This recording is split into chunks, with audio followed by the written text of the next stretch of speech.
Hello student आपका welcome है against Narayan biology classes में आप सभी का स्वागत है। और स्टूडेंट इस वीडियो में हम एनिमल किंगडम के बारे में जानेंगे और इनके क्लासिफिकेशन को पढ़ेंगे। तो पहले आइए देखते हैं कि किसके बेसिस पर एनिमल किंगडम का क्लासिफिकेशन किया जाता है। तो पहला है जिसके बेसिस पर किया जाता है organization and differentiation of the cell to form tissue और ऑर्गन। मतलब सेलुलर ऑर्गेनाइजेशन और डिफरेंशिएशन के आधार पर एनिमल किंगडम का डिवीजन किया जाता है। मतलब कौन से एनिमल जिनमें यूनिसेलुलर बॉडी पाई जाती है, मल्टी सेलुलर लेवल की पाई जाती है, टिश्यू लेवल की पाई जाती है, ऑर्गन लेवल की पाई जाती है, ऑर्गन सिस्टम लेवल की पाई जाती है। फिर बॉडी सिमेट्री भी देखा जाता है कि अगर कोई एनिमल है उसकी बॉडी एसिमेट्रिकल है या रेडियल सिमेट्रिकल है या बायोलेटरल सिमेट्रिकल है।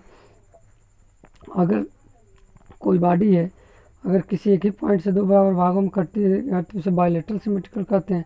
लेकिन अगर बॉडी है किसी भी पॉइंट से दो भागों में बराबर भागों में कट जाए तो उसे रेडियल सिमेट्रिकल कहते हैं। लेकिन अगर बॉडी है कहीं से भी अगर काटे और बराबर भागों में ना कटे तो उसे एसिमेट्री कहते हैं। तो सिमेट्री के आधार पर भी एनिमलों को क्लासिफाइड किया गया है। अगला जो है कि बॉडी के अंदर कैविटी पाई जाती है कि नहीं, ब्लड वास्कुलर सिस्टम पाया जाता है कि नहीं, इसके आधार पर भी एनिमल को क्लासिफाइड किया जाता है। तथा एम्ब्रियोनिक डेवलपमेंट कैसा हो रहा है, इसका क्या फीचर है, इसके आधार पर भी एनिमल को क्लासिफाइड किया जाता है। तो एनिमल को इन बेसिस पर क्लासिफाइड अगर हम करते हैं तो क्लासिफाइड करने पर एनिमल जो है एनिमल को किंगडम को 11 फाइलम में क्लासिफाइड किया गया है। तो उसमें से जो फर्स्ट फाइलम है उसका नाम है प्रोटोजोआ। अब प्रोटोजोआ के जो एनिमल्स होते हैं वो यूनिसेलुलर होते हैं, मतलब एक कोशिका से वो बने होते हैं। और यूकैरियोटिक्स होते हैं। यूकैरियोटिक मतलब उनका जो न्यूक्लियस होता है वेल डेवलप होता है और वो यूनिसेलुलर होते हैं। अगर देखें इनकी बॉडी ऑर्गेनाइजेशन तो ये सिंपलेस्ट टाइप के होते हैं और ये मोस्ट प्रिमिटिव टाइप के एनिमल्स होते हैं जो फाइलम प्रोटोजोआ से बिलोंग करते हैं। अगर बॉडी ऑर्गेनाइजेशन अगर इनकी देखें तो प्रोटोप्लाज्मिक लेवल या सेलुलर लेवल की बॉडी ऑर्गेनाइजेशन होती है। अगर शेप साइज़ की अगर इनकी बात करें तो इनका जो शेप साइज है और इरेगुलर इलांगेटेड या राउंड हो सकता है। मतलब इनके शेप जो होती है इनकी बॉडी की शेप अलग अलग होती हैं। अगर लोकोमोटरी ऑर्गन देखें कि ये किसकी सहायता से चलते हैं तो लोकोमोटरी ऑर्गन इन एनिमलों में डिफरेंट होता है। जैसे कुछ में सीलिया होता है, कुछ में फ्लैजेला होता है और कुछ में सीडोपोडिया होता है। अगर सीडोपोडिया के कहें तो अमीबा में क्या पाया जाता है, सीडोपोडिया पाया जाता है। फ्लैजेला की बात करें तो यूग्लिना में फ्लैजेला पाया जाता है। और सीलिया की बात करें तो पैरामीशियम में क्या पाया जाता है, सीलिया पाया जाता है, जो इनके लोकोमोशन में हेल्प करते हैं। अगर न्यूट्रिशन की बात करें तो न्यूट्रिशन इनमें होलोजोइक होता है, मतलब फूड मटेरियल को इंटेक कर लेते हैं, या होलोफिटिक्स होता है या मेक्सोट्रॉपिक होता है, मतलब दोनों टाइप का, हेटेरोट्रॉपिक और ऑटोट्रॉपिक दोनों टाइप का अगर पाया जाए न्यूट्रिशन तो उसे मेक्सोट्रॉपिक कहते हैं। डाइजेशन की अगर बात करें तो इंटरसेलुलर डाइजेशन होता है और जो फूड है वो डाइजेशन उसका कहाँ होता है, फूड वाइक्यूल्स में फूड का डाइजेशन होता है। एक्सक्रीशन और रिस्पायरेशन जो है इनके बॉडी सरफेस के थ्रू होता है। क्योंकि इनके बॉडी सरफेस के थ्रू जो वेस्ट प्रोडक्ट है वो डिफ्यूज करके वाटर में चला जाता है और जो गुड सब्सटेंस है वाटर से डिफ्यूज करके बॉडी के अंदर चला जाता है।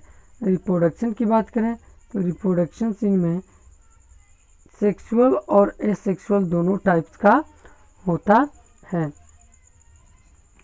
अगला जो कैरेक्टरिस्टिक्स है प्रोटोजोआ का वो है कि अगर इनमें बॉडी की में इनके अल्टरनेशन ऑफ जनरेशन पाया जाता है, मतलब पहले हैप्लॉइड फिर डिप्लॉइड और फिर डिप्लॉइड से हैप्लॉइडी कंडीशन जब देखने को मिले तो उसे अल्टरनेशन ऑफ जनरेशन कहते हैं। अगर एग्जाम्पल की बात करें तो अमीबा है, एंटमीबा है, प्लाज्मोडियम है, यूग्लिना है, पैरामीशियम है। तो ये जो है कि एग्जाम्पल हैं जो इस फाइलम से बिलोंग करते हैं। अगला जो फाइलम है उस फाइलम का नाम है फाइलम पोरीफेरा। तो आइए देखते हैं फाइलम पोरीफेरा के क्या कैरेक्टरिस्टिक्स हैं। तो फाइलम जो पोरीफेरा हैं उनके बॉडी पर छोटे छोटे पोर्स पाए जाते हैं, जैसे इस फिगर में देखें जो ब्लैक डॉटेड है वो पोर्स पाए जाते हैं, और पोरस बॉडी होने की वजह से इन्हें क्या बोला जाता है, फाइलम पोरीफेरा कहा जाता है। ये फाइलम पोरीफेरम को हम स्पंजेस भी कहते हैं। ये मुख्य रूप से वाटर और मोस्टली मेराइन वाटर में पाए जाते हैं। ये होते क्या हैं, सेसाइल होते हैं, और सेडेंटरी मतलब एक ही जगह पर अटैच होते हैं, वहीं पर अपनी पूरी लाइफ साइकिल कंप्लीट करते हैं, वहीं पर डाइव कर जाते हैं। इनके जो शेप होते हैं वो अलग अलग होते हैं, कुछ वेस लाइक होते हैं, कुछ राउंड होते हैं, कुछ सैक लाइक होते हैं। तो शेप भी इनमें क्या होती है, अलग अलग होती है। बॉडी पर बहुत सारे छोटे छोटे पोर्स पाए जाते हैं, उस पोर्स को ऑस्टिया कहते हैं, जो कहाँ पे ओपन होते हैं, तो वो ओपन होते हैं एक कैनाल में, जिस कैनाल को जो कैनाल है वो उस पर एक चेम्बर का बना होता है, चेम्बर लाइन कैनाल होता है, और लाइन सेल को हम कोइनोसाइट्स बोलते हैं, जिनमें फ्लैजेला पाया जाता है। और ये जो ऑस्टिया है ओपन होते हैं एक लार्ज कैनाल में, जो बाहर की तरफ ओपन होता है उसे बोलते हैं ऑस्कुलम या ऑस्कुला। जो फाइलम पोरीफेरा की बॉडी के अंदर कैविटी पाई जाती है उस कैविटी को क्या बोलते हैं, स्पंजोसील कहते हैं। अगर हम इनमें देखें इस इंडोस्केलेटन मतलब स्केलेटन सिस्टम का, तो इनका जो इंडोस्केलेटन है वो नीडल लाइक स्ट्रक्चर होता है, जिसे हम क्या बोलते हैं, स्पाइक्यूल्स बोलते हैं। और ये किसका बना होता है, स्पाइक्यूल्स जो है कैल्शियम कार्बोनेट और सिलिका का बना होता है। इनमें अगर हम देखें सेक्सेस, तो ये हर्माफ्रोडाइट होते हैं, मतलब मेल और फीमेल दोनों एक ही प्लांट बॉडी में पाए जाते हैं। ये सेक्सुअल रिप्रोडक्शन इनमें जो होता है बर्डिंग के थ्रू होता है, और सेक्सुअल रिप्रोडक्शन अभी इनमें आइडेंटिफाइड नहीं किया गया है। तो एग्जाम्पल की अगर बात करें तो साइकान, स्पंजिला, यूप्लेक्टेला इसके एग्जाम्पल हैं जो इस फाइलम से बिलोंग करते हैं।